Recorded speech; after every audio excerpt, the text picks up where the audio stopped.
Puji, hormat dan kemuliaan hanya untuk Allah kami yang maha kudus, maha kuasa, yang bertahta di surga yang mulia. Bersyukur padamu pagi hari Tuhan, kemurahan-Mu terus terjadi dalam hidup kami, Kau nyatakan dalam hidup kami. Kasih sayang-Mu tidak pernah berhenti sepanjang hari, dan bahkan hari ini kami ada semua karena campur tangan, karena Tuhan yang tidak pernah meninggalkan. Amin Tuhan Yesus. Ya, kami datang di hadapan-Mu dengan penuh syukur, kami di hadapan-Mu.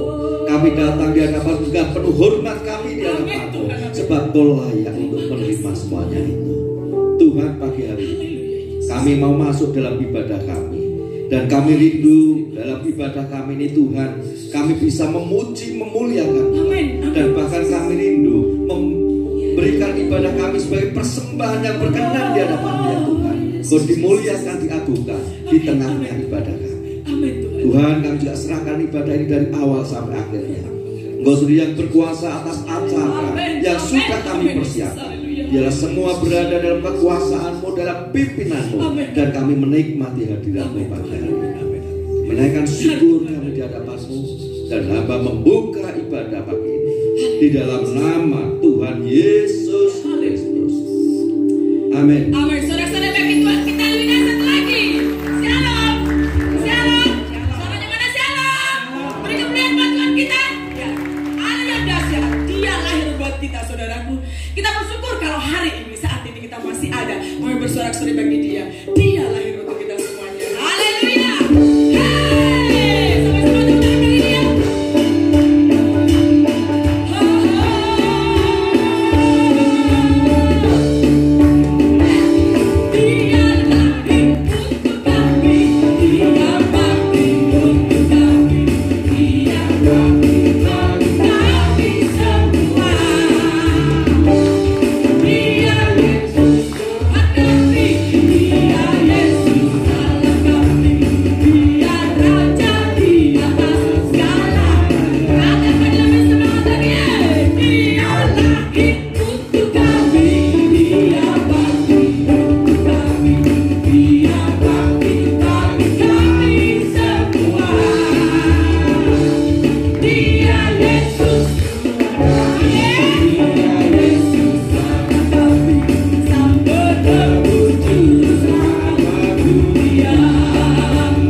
ketiga katakan haleluya, haleluya, haleluya.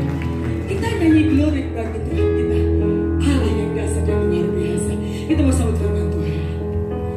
Haleluya. Siapkan hati kita yang terbaik, saudaraku.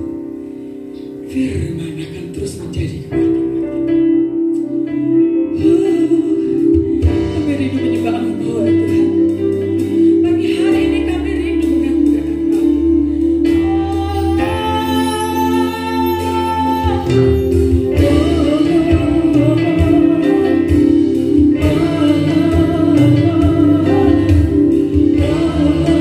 Sembah Tuhan.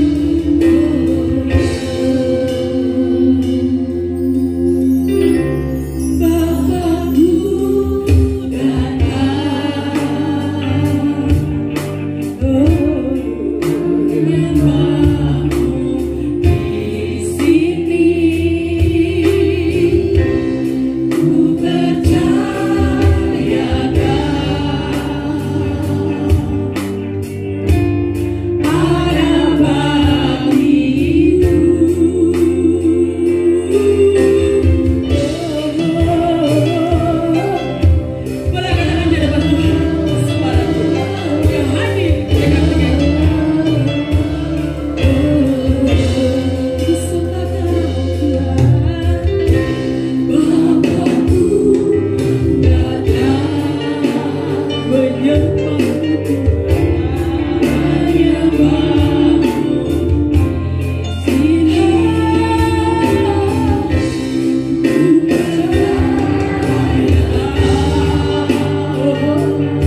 Yesus berkasa perbuatanmu.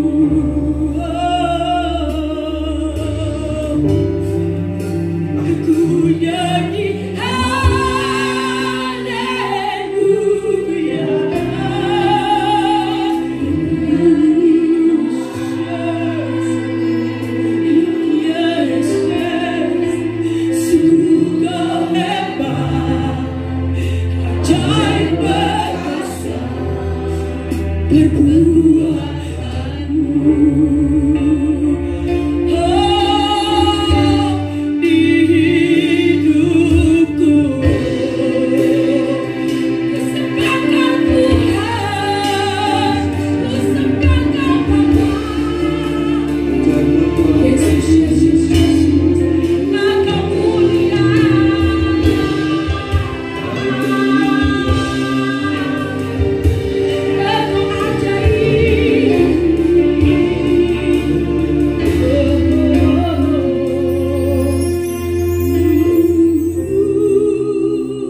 Biarlah setiap firman Tuhan yang kami terima adalah pengajaran yang datang daripadamu, yang membentuk kami, membangun kami, mengubah hidup kami, sehingga hidup kami semakin indah, semakin sempurna di hadapan. Kami sambut firman-Mu pagi hari ini di dalam nama Tuhan Yesus Kristus. Amin. Salam sejahtera di dalam kasih dan kemurahan Tuhan Yesus Kristus.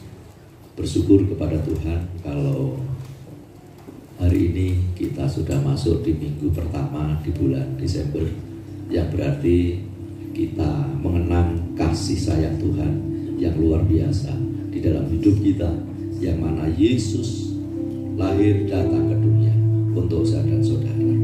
Dan pagi hari ini kita akan bersama membuka firman Tuhan di dalam Matius pasal 20 ayat 28. Saya akan membacakan firman Tuhan ini untuk Bapak, Ibu, dan saudara-saudari. Sama seperti Anak Manusia datang bukan untuk dilayani, melainkan untuk melayani, dan untuk memberikan nyawanya menjadi tebusan bagi banyak orang. Ini kalau saya ringkaskan firman Tuhan ini, aku datang untuk melayani. Bapak, Ibu, dan saudara yang dikasih Tuhan, hari ini kita sudah masuk di bulan Natal. Dan tentunya setiap gereja sudah mulai sibuk untuk mempersiapkan Natal. Setiap lembaga-lembaga Kristen sudah sibuk untuk mempersiapkan Natal.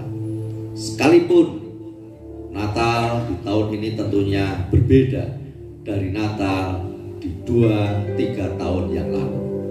Namun suasana kesibukan itu masih menandai setiap gereja, sebab gereja-gereja bersyukur karena Allah yang berada di surga, yang bertahta di surga, Dia datang ke bumi ini. Dan bahkan datangannya adalah untuk melayani setiap kita. Melayani ini menjadi sesuatu yang sangat penting, dan kalau kita melihat aktivitas di sekitar kita, setiap orang perlu untuk dilayani, dan setiap orang juga melakukan pelayanan. Kalau kita melihat keramaian di mal-mal sana, tentunya kita juga bukan hanya melihat keramaian, tetapi juga melihat keramahan dari orang-orang yang bekerja di sana. Kenapa itu terjadi? Karena ingin meningkatkan pelayanan, supaya pelayanan itu semakin baik. Kemudian di rumah makan, kita juga akan melihat pelayanan yang semakin ditingkatkan. Bahkan di tempat-tempat wisata, perkantoran, semua ingin meningkatkan pelayanan mereka. Supaya apa? supaya orang terlayani dengan baik. Supaya orang juga, kalau di mall tentunya supaya menjadi pelanggan yang baik. Di rumah makan supaya menjadi pelanggan yang baik. Dan pelayanan itu sangat penting sekali. Dan ketika pelayanan itu kurang baik, maka para pelanggan akan pergi mencari tempat lain yang pelayanannya lebih baik. Dan bahkan hal itu juga terjadi di gereja. Setiap orang yang datang ke gereja yang hanya menuntut pelayanan, mereka juga melihat pelayanan. Bagaimana gereja itu melayani. Ketika mereka mendapatkan gereja itu kurang benar dalam melayani, tidak sungguh-sungguh dalam melayani, atau pelayanannya kurang baik, ada sebagian orang yang keliling dari satu gereja ke gereja lain hanya mencari pelayanan yang baik. Dan ketika tidak mendapatkan pelayanan yang baik, mungkin mereka akan putuskan, lebih baik saya tidak ke gereja.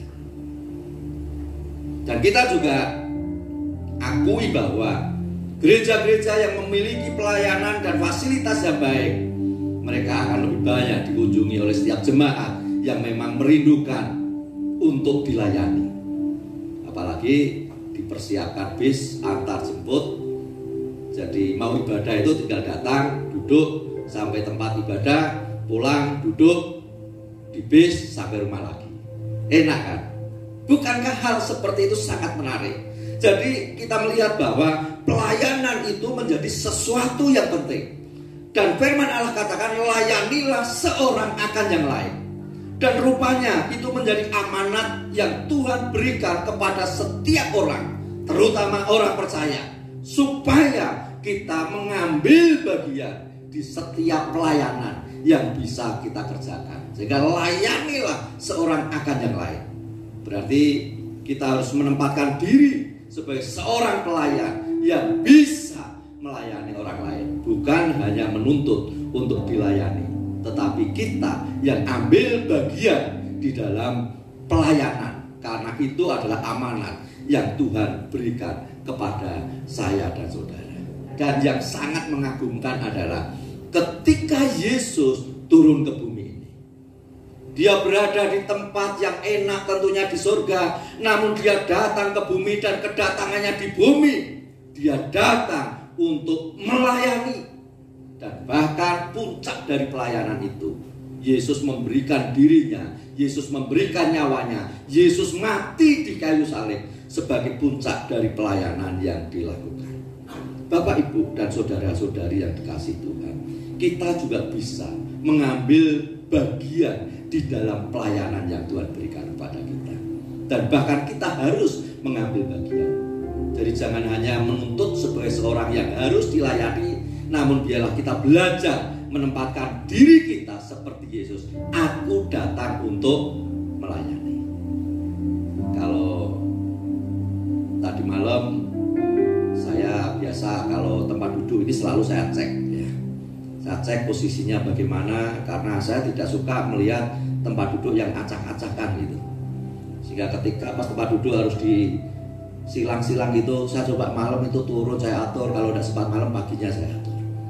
Tadi malam saya coba posisi yang baru ini ya, sehingga saya bikin semua lurus karena COVID-nya juga sudah mulai landai. Dan saya lihat aduh bagus. Dan saya melakukan semuanya itu adalah sebagai salah satu bentuk pelayanan yang bisa saya lakukan, sekalipun itu adalah hal yang sangat sederhana, tetapi harus dilakukan dengan ketulusan hati. Dan pagi hari ini saya akan menyampaikan beberapa hal yang berkaitan dengan pelayanan.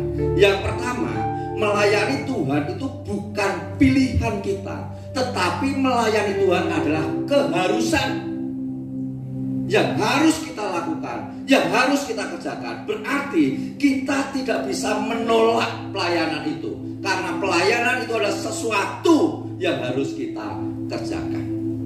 Kalau kita mengingat bagaimana Tuhan menciptakan manusia, diciptakannya laki-laki dan perempuan, diciptakan manusia, dan manusia itu diciptakan segambar dan serupa Allah. Tentunya ada maksud kenapa manusia diciptakan segambar dan serupa Allah. supaya ada sesuatu yang dikerjakan manusia yang mencerminkan Allah di dalam hidupnya. Artinya ketika orang melihat sesuatu yang kita lakukan, yang kita kerjakan, maka mereka melihat Allah yang ada di dalam hidup kita. Karena kita ini segambar dan serupa dengan Allah. Dan salah satu yang dilakukan Allah adalah melayani. Ketika dia turun ke bumi, maka dia melayani manusia. Bahkan sampai mengorbankan dirinya untuk melayani manusia. Maka di situ juga berarti setiap kita orang yang percaya kepada Allah, kita punya tanggung jawab untuk melayani seperti Allah yang dari surga turun ke bumi dan melayani manusia. Karena kita segambar dan serupa dengan Allah, sehingga hidup kita mencerminkan Allah. Kalau Allah melayani, berarti kita juga harus melayani. Amin. Tidak bisa kita tolak. Mau tidak mau, kita harus mencerminkan Allah. Mau tidak mau, kita harus melayani. Kemudian firman Allah kepada manusia, beranak cuculah dan bertambah banyaklah. Beranak cucu itu pasti diawali dengan pernikahan. Ada yang beranak cucu tanpa menikah? Seharusnya tidak ada. Karena diawali dari pernikahan, dan dari hasil pernikahan itu maka laki-laki dan perempuan itu akan mempunyai anak, akan mempunyai cucu, dan akan terus berkembang. Lalu apa kaitannya dengan pelayanan? Ketika Tuhan katakan beranak cucu dan penuhi bumi, bertambah banyak, yang berarti di situ tidak akan bisa lepas dari pelayanan. Ketika laki-laki dan perempuan mereka menikah, membangun rumah tangga, maka suami dan istri harus saling melayani. Dalam kehidupan sehari-hari, dalam tanggung jawab yang harus dilakukan oleh seorang suami, tanggung jawab yang harus dilakukan oleh seorang istri, maka mereka harus saling melayani, saling melengkapi antara satu dengan yang lain. Sehingga dengan hadirnya suami, dengan hadirnya istri, maka lengkaplah keluarga itu. Dan lengkaplah kebahagiaan mereka, sebab mereka saling melayani. Dan tentunya di dalam pernikahan bukan hanya suami istri, akan lahir anak-anak. Kita semua rindu ketika kita menikah, kita punya anak. Dan ketika Tuhan berikan anak kepada kita, ada ucapan syukur yang kita naikkan di hadapan Tuhan, karena Tuhan memberkati pernikahan dan memberikan anak-anak kepada kita. Dan tentunya dengan hadirnya seorang anak, maka juga berarti bertambahlah tanggung jawab orang tua terhadap anak. Itu juga pelayanan. Ketika orang tua melakukan tugasnya, tanggung jawabnya kepada anak-anak, maka itu juga pelayanan yang dilakukan orang tua terhadap anaknya. Ketika anak ini menghargai, menghormati orang tua, mereka juga melakukan tugas tanggung jawabnya sebagai seorang anak terhadap orang tua. Ini pun adalah pelayanan yang dilakukan seorang anak terhadap orang tua. Jadi di dalam keluarga yang dibentuk tidak lepas dari pelayanan yang ada di dalamnya. Kalau di dalam keluarga tidak saling melayani, saya percaya tidak akan ada kebersamaan di sana. Tidak akan ada saling pengertian di sana. Dan akhirnya tidak akan ada kebahagiaan di sana kalau keluarga itu tidak saling melayani. Oleh sebab itu di tengah-tengah keluarga rupanya harus saling melayani. Dan pelayanan itu sesuatu yang tidak bisa dihindari.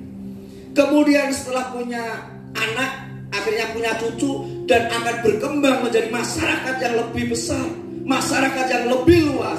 Dan ketika kita tinggal di tengah-tengah masyarakat, kita pun tidak bisa lepas dari pelayanan yang harus kita lakukan. Karena kita hidup bersama dengan orang lain, kita membutuhkan orang lain, dan orang lain membutuhkan kita. Apa yang bisa kita lakukan untuk orang lain, kita lakukan. Apa yang bisa kita kerjakan untuk orang lain, kita kerjakan. Misalkan Bapak Ibu yang dagang, melayani orang kan. Ada orang yang datang juga membeli. Bapak Ibu yang bekerja, melayani orang juga kan. Apapun yang kita lakukan, mari kita lakukan seperti untuk Tuhan. Dan pekerjaan pelayanan yang Tuhan percayakan kepada kita di bumi ini tidak bisa kita tolak, itu satu keharusan yang diberikan oleh Tuhan. Sehingga Tuhan menciptakan saya dan saudara itu untuk melayani. Kemudian kita diselamatkan juga untuk melayani. Kita bukan melayani untuk diselamatkan, tetapi kita diselamatkan untuk melayani. Coba pahami kalimat ini. Kita bukan melayani untuk diselamatkan, tetapi kita diselamatkan untuk melayani. Siapa yang menyelamatkan kita? Tuhan. Oleh karena kasih-Nya Dia datang dari surga ke bumi. Dia melayani manusia. Dia mengorbankan dirinya mati di kayu salib. Dan kematian itu adalah pengampunan dosa terhadap saya dan saudara. Apapun dosa yang pernah kita lakukan, yang pernah kita kerjakan, dosa itu mendapatkan pengampunan oleh karena pelayanan kasih yang Yesus berikan kepada saya dan saudara. Dan itu adalah anugerah. Kenapa kita diselamatkan? Supaya kita juga bisa melayani orang lain. Jadi kalau ada orang yang punya konsep melayani supaya diselamatkan, salah. Karena terlebih dahulu kita ini diselamatkan oleh kasih karunia. Dan karena kita sudah diselamatkan, maka berarti kita harus melayani Tuhan. Jadi Bapak Ibu yang sudah diselamatkan, kita semua yang sudah menerima Yesus, maka kita adalah pelayan-pelayan yang harus melayani Tuhan. Di dalam 1 Korintus 6 ayat 20 dikatakan demikian. Sebab kamu telah dibeli dan harganya telah lunas dibayar. Karena itu muliakanlah Allah dengan tubuhmu. Bagaimana memuliakan Allah dengan tubuh kita? Tentunya menjaga tubuh kita ini dengan baik dan menggunakan tubuh kita ini menjadi alat yang baik yang berkenan di hadapan Tuhan, yaitu kita melakukan tugas tanggung jawab kita dan kita mengambil bagian di setiap pelayanan yang Tuhan berikan kepada kita. Jadi kalau saya berbicara tentang pelayanan, jangan hanya berpikir di gereja saja, dimanapun juga kita adalah bagian orang yang harus melayani. Jadi melalui keselamatan itu, masa lalu kita ini diampuni. Yang artinya dosa-dosa kita masa lalu itu sudah diampuni oleh Tuhan. Dan masa kini kita ini diberi makna. Di dalam kehidupan kita ada maknanya. Karena hidup kita ini bisa berarti bagi orang lain. Dan dosa kita sudah diampuni oleh Tuhan. Dan di masa depan kita ini dijamin bahwa kita mendapatkan kehidupan yang kekal dari Tuhan. Bukankah hal itu cukup menjadi alasan untuk kita mengambil bagian di dalam pelayanan yang Tuhan berikan kepada kita? Dan melayani Tuhan tidak harus jadi pendeta, tidak harus jadi penginjil, tidak harus menjadi pelayan Tuhan yang full time. Tetapi dimanapun kita berada, jadilah berkat untuk orang lain. Lakukanlah sesuatu untuk orang lain. Di tengah-tengah keluarga, di tengah-tengah gereja, di masyarakat, lakukanlah hal yang baik. Jadikan hidupmu berarti untuk orang lain. Itu pelayanan. Jadi jangan hanya berpikir yang pimpin pujian di sini itu yang pelayanan, yang khotbah yang pelayanan, yang main musik yang pelayanan. Iya, memang mereka melayani secara khusus, tetapi secara umum kita semua bisa ambil bagian di dalam pelayanan yang Tuhan percayakan kepada kita. Jadi kita diselamatkan untuk melayani. Jangan pernah lupa itu.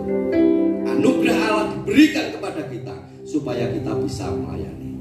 Kemudian juga kita diperintahkan Allah untuk melayani. Kalau Allah yang memerintahkan untuk melayani, apa yang akan kita katakan? Apakah kita mau membantah Allah dengan mengatakan, Tuhan maaf Tuhan, saya tidak bisa melakukan apapun. Kalau orang yang tidak bisa melakukan apapun, maka sepanjang hidupnya tidak akan pernah berarti untuk orang lain. Karena tidak pernah melakukan apapun. Maka Tuhan ingatkan di 1 Petrus pasal yang keempat ayat 10 katakan demikian.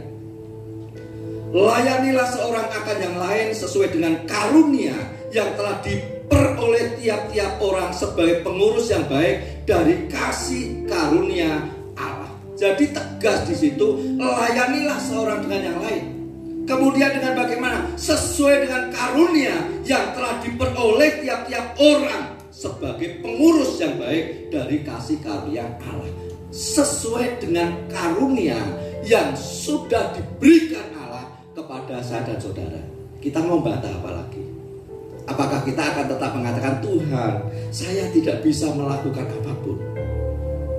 Padahal Tuhan memberikan kita hidup, mengizinkan kita lahir, dan ketika kita lahir diberi hidup, Tuhan juga memberikan karunia khusus kepada saya dan saudara untuk melayani.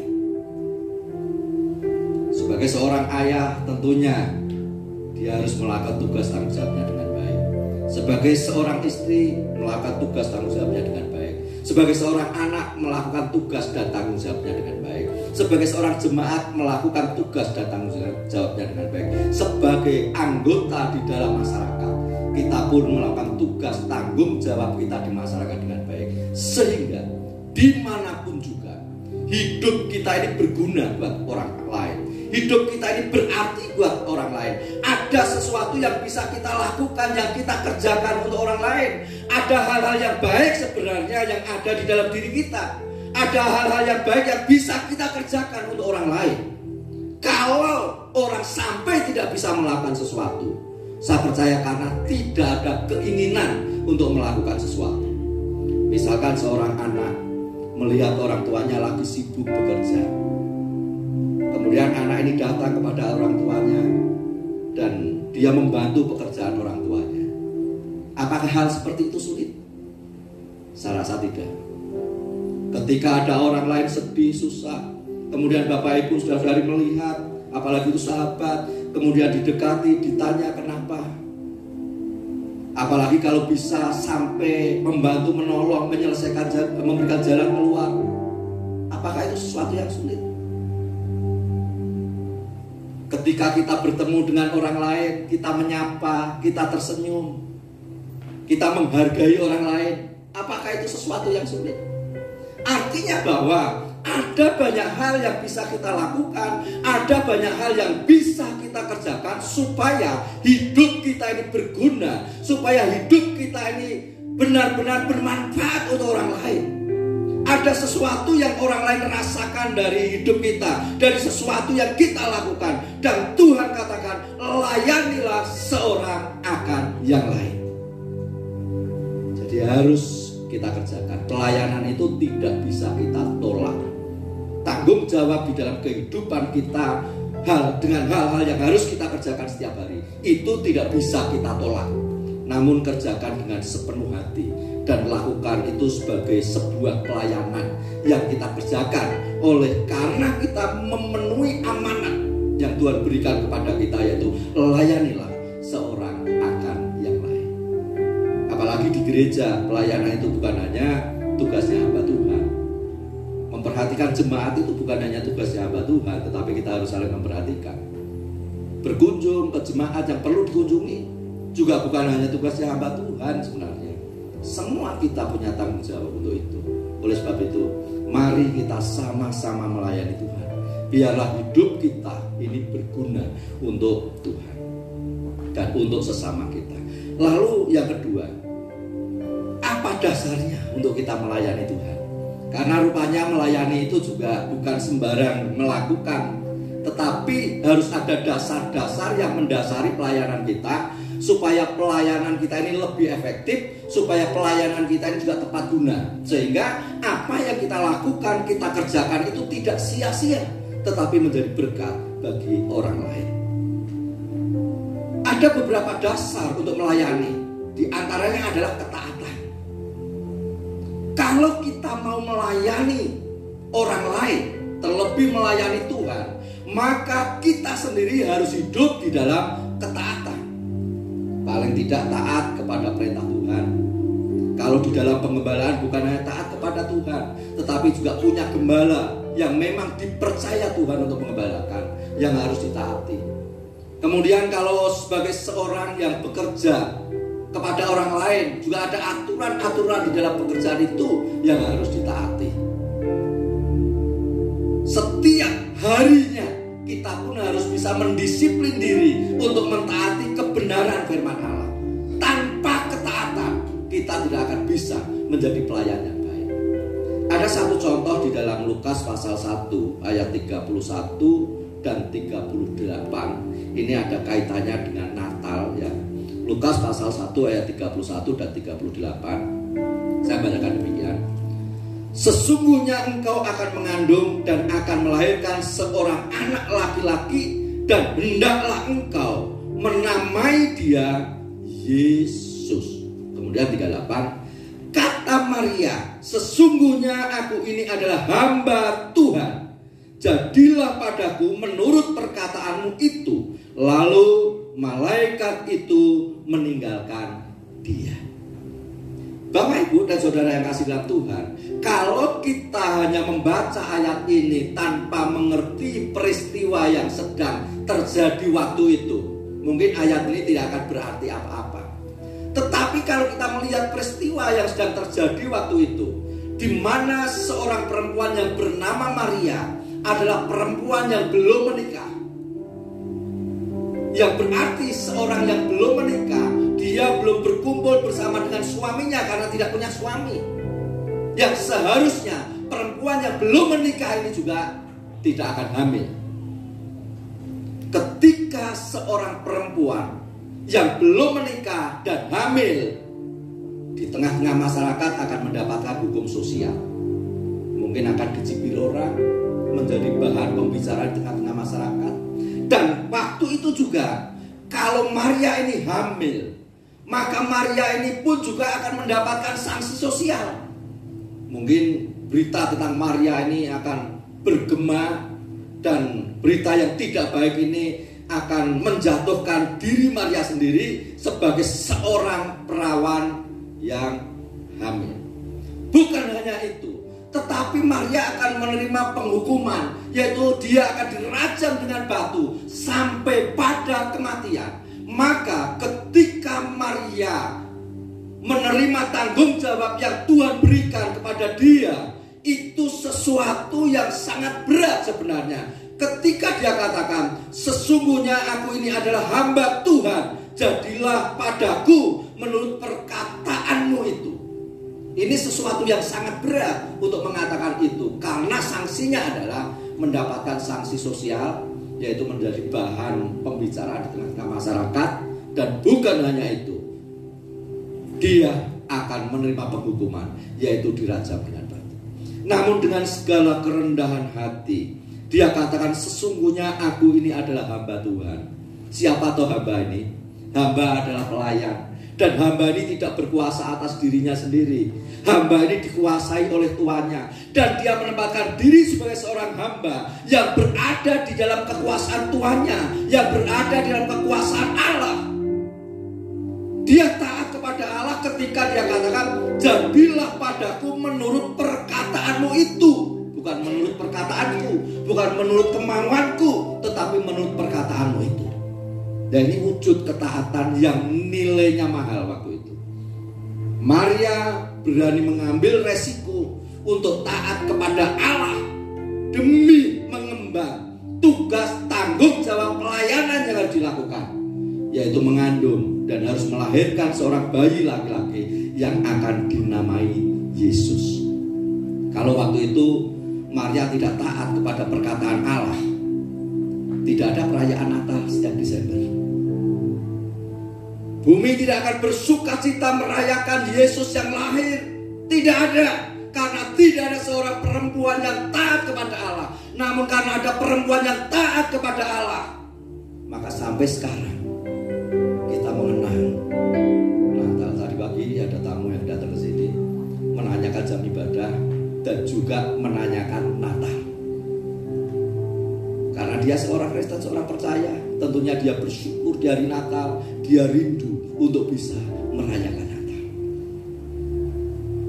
Hal itu terjadi karena adanya ketaatan yang dilakukan oleh Maria. Jadi di dalam tugas tanggung jawab pelayanan yang Tuhan percayakan kepada kita dalam bentuk apapun, lakukanlah dengan ketaatan. Lakukanlah seolah-olah untuk Tuhan, yang berarti bos kita adalah Tuhan. Dan ketika kita melakukan untuk Tuhan, maka Tuhan itulah yang akan memperhitungkan setiap pelayanan yang kita lakukan. Kemudian juga di dalam pelayanan itu juga harus didasari oleh rasa terima kasih kita kepada Tuhan. Coba Bapak Ibu dan Saudara kasih dalam Tuhan, kalau kita membayangkan dulu sebelum kita mendapatkan anugerah dari Tuhan, kalau Yesus tidak mati di kayu salib, kira-kira apa yang akan terjadi dalam hidup saya dan saudara? Hidup manusia tidak berarti dan sangat tidak berarti tanpa pengorbanan Yesus. Kita yang hidup mungkin dengan segala sesuatu yang baik yang kita lakukan, yang kita kerjakan, tidak akan membawa kita ke surga. Kita akan tetap berada dalam penghukuman oleh karena dosa manusia. Dan semua orang telah berbuat dosa, kehilangan kemuliaan Allah. Dan manusia perlu anugerah, yaitu kasih sayang Yesus, pengampunan dari Yesus. Dan Yesus sudah datang ke bumi, Yesus melayani kita. Anugerah itu sudah diberikan kepada kita. Karena anugerah Yesus itulah yang membuat saya dan saudara menjadi berarti. Tanpa anugerah Yesus kita tidak berarti. Kita mungkin sibuk dengan ibadah kita, sibuk dengan pelayanan kita, kegiatan agamawi kita, tanpa pengorbanan Kristus tidak berarti. Oleh karena anugerah itulah, biar ketika kita melayani Tuhan, ketika kita ini melakukan tugas tanggung jawab kita dasari dengan rasa terima kasih kita kepada Tuhan. Kenapa? Karena Tuhan sudah membuat kita berarti oleh karena pengorbanannya di kayu salib. Yang selalu kita peringati setiap bulan bahwa Yesus sudah dikorbankan di kayu salib, membuat kita berarti. Hal itu mendasari kita ketika kita melayani Tuhan. Sehingga kita melayani bukan dengan kesombongan dan keangkuhan kita, namun kita melayani fokus kepada Tuhan dan tujuan kita adalah Tuhan. Dan pelayanan yang kita lakukan, yang kita kerjakan adalah wujud terima kasih kita kepada Tuhan. Kalau orang-orang yang kita layani mengecewakan kita, ya tidak apa-apa. Wong yang kita layani Tuhan, amin. Toh Tuhan tidak pernah mengecewakan kita. Jadi kalau fokus kita kepada Tuhan, kita tidak akan pernah berhenti untuk melayani Tuhan. Sebab selalu ada alasan untuk bersyukur kepada Allah. Dan bahkan anugerah yang diberikan kepada kita itu cukup menjadi alasan untuk kita selalu melayani Tuhan. Jangan pernah berhenti melayani Tuhan. Sekalipun mungkin pelayananmu tidak terlalu dianggap bernilai bagi orang lain, tetapi tetap lakukanlah untuk Tuhan. Sebab melakukan pelayanan itu sebagai ucapan syukurmu kepada Tuhan. Sebab anugerah itu sudah diberikan kepadamu. Kemudian juga layanilah dengan dasar kasih. Jadi kalau kita melayani sesama kita ini, kita juga melayani dengan kasih. Seperti Allah melayani kita dengan kasih. Dia tidak melihat hal yang baik dalam hidup saya dan saudara, karena dia datang ketika kita masih berdosa. Namun oleh karena kasihnya itulah, maka dia melakukan pelayanan dan mengampuni kita. Kemudian juga dasari pelayanan itu dengan kerendahan hati. Kalau kita melihat Yesus, maka kita melihat pribadi pelayan yang sempurna. Dalam kealahannya dia tidak menganggap kesetaraannya dengan Allah, namun dia mengambil rupa sebagai seorang hamba. Dia melayani sampai kepada kematiannya. Itu adalah kerendahan hati yang dilakukan Yesus. Bukan hanya itu, ketika Yesus bersama dengan murid-muridnya, Yesus memberikan teladan untuk membasuh kaki murid-muridnya. Coba sebagai anak-anak yang pernah dibesarkan oleh orang tua, pernah tidak membasuh kaki orang tuanya? Kayaknya di antara bapak ibu saudara-saudari mungkin ada, tetapi kok masih jarang. Ya pernah sih waktu orang tua sakit. Bagaimana ketika orang tua tidak sakit?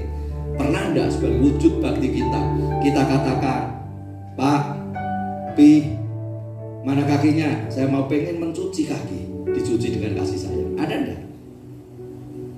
Apalagi sampai mencium kaki orang tuanya.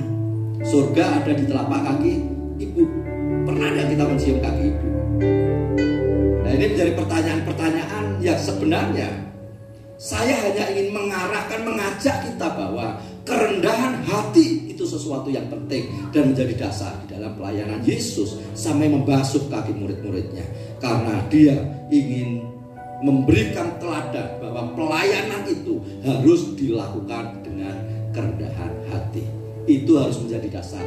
Kalau pelayanan tidak dilakukan dengan kerendahan hati, tujuan pelayanan hanyalah untuk mencari pujian bagi diri sendiri. Dan ketika tidak mendapatkan pujian dari orang lain, mereka akan putus asa di dalam pelayanan. Tetapi bagi mereka yang melayani dan tujuannya bukan pujian, sekalipun tidak mendapatkan pujian, dia tetap akan melayani Allah dengan kerendahan hati, karena yang memberikan upah adalah Allah. Amin. Saya katakan kepada teman saya katakan demikian, sama-sama hamba Tuhan, udahlah kerjakan aja yang bisa dikerjakan, karena itu bagian yang dikerjakan. Percayalah bahwa Tuhan itulah yang mengubah.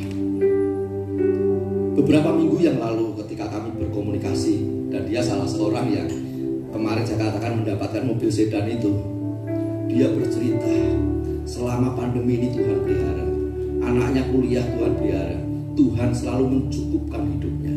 Dan dia katakan, benar kakakku, ketika aku melakukan sesuatu yang harus aku kerjakan, Tuhan itulah yang memberikan perhatian. Dan ini menjadi prinsip yang saya lakukan, saya kerjakan, yang saya layani Tuhan. Tuhan itulah yang memperhatikan saya. Lewat siapapun Tuhan bisa untuk memberikan perhatian. Kemudian yang terakhir, setiap orang Kristen, saya ingin tegaskan, memiliki karunia untuk melayani. Sebenarnya saya masih pengen panjang lebar berbicara tentang aku datang untuk melayani, namun karena waktu sangat terbatas, yang terakhir, setiap orang Kristen memiliki karunia untuk melayani. Kalau kita kembali kepada 1 Petrus 4 ayat yang ke-10 tadi katakan, layanilah seorang akan yang lain sesuai dengan karunia yang telah diperoleh tiap-tiap orang sebagai pengurus yang baik dari kasih karunia Allah. Setiap orang itu punya karunia untuk melayani. Seperti tadi saya contohkan di dalam rumah tangga, dengan melakukan tugas tanggung jawab mereka masing-masing. Itu adalah bukan hanya tugas tanggung jawab, tetapi juga karunia yang Tuhan berikan.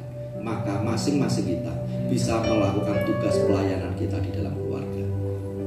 Dan masing-masing anggota keluarga punya tanggung jawab untuk menjadikan rumah tangganya bahagia dan sejahtera. Kemudian ketika kita berada di dalam gereja, di dalam gereja pun banyak bagian-bagian pelayanan sebenarnya. Ada yang bisa menyampaikan firman, ada yang bisa memimpin pujian, ada yang bisa main musik, kemudian ada yang bisa memperhatikan pemperhati buat orang lain, bisa berkunjung untuk orang lain, ada yang bisa menghibur orang lain, menguatkan orang lain. Ada banyak tugas yang bisa dilakukan. Sepanjang kita mau mengerjakan, pasti kita akan menemukan karunia yang Tuhan berikan kepada saudara-saudara. Kemudian ketika kita berada di tengah-tengah masyarakat, apa yang tidak bisa kita kerjakan? Dengan kita hidup benar di tengah-tengah masyarakat saja, hidup kita menjadi berkat bagi orang lain saja, ini kita sudah melayani. Kita menjadi bagian yang mendatangkan ketenangan dan ketentraman di tengah-tengah masyarakat. Bukan menjadi bagian masalah, tetapi menjadi bagian solusi yang bisa memberi jalan keluar. Kalau tidak bisa memberi jalan keluar, minimal kita tidak membuat masalah di tengah-tengah masyarakat. Itu pun sebuah pelayanan yang kita lakukan. Apakah kita akan tetap mengatakan saya tidak bisa melayani? Saya ingin katakan, setiap orang Kristen harus melayani dan bisa melayani. Aku datang untuk melayani. Biarlah kita hadir dimanapun juga, kita datang dimanapun juga, aku datang untuk melayani. Jangan hanya menuntut pelayanan, tetapi jadilah seorang yang siap untuk melayani sesamanya. Tuhan memberkati.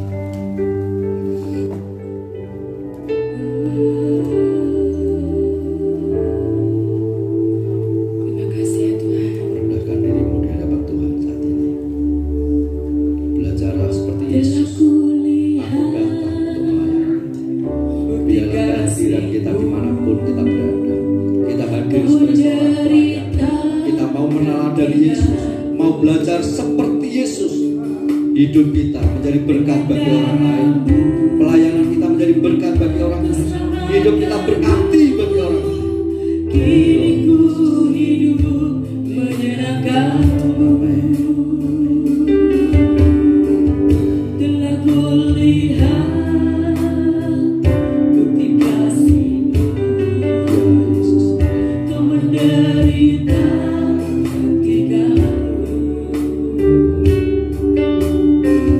dengan darah-Mu Kau selamatkanku. Diriku hidup menyenangkan.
siapakah kami ini Tuhan?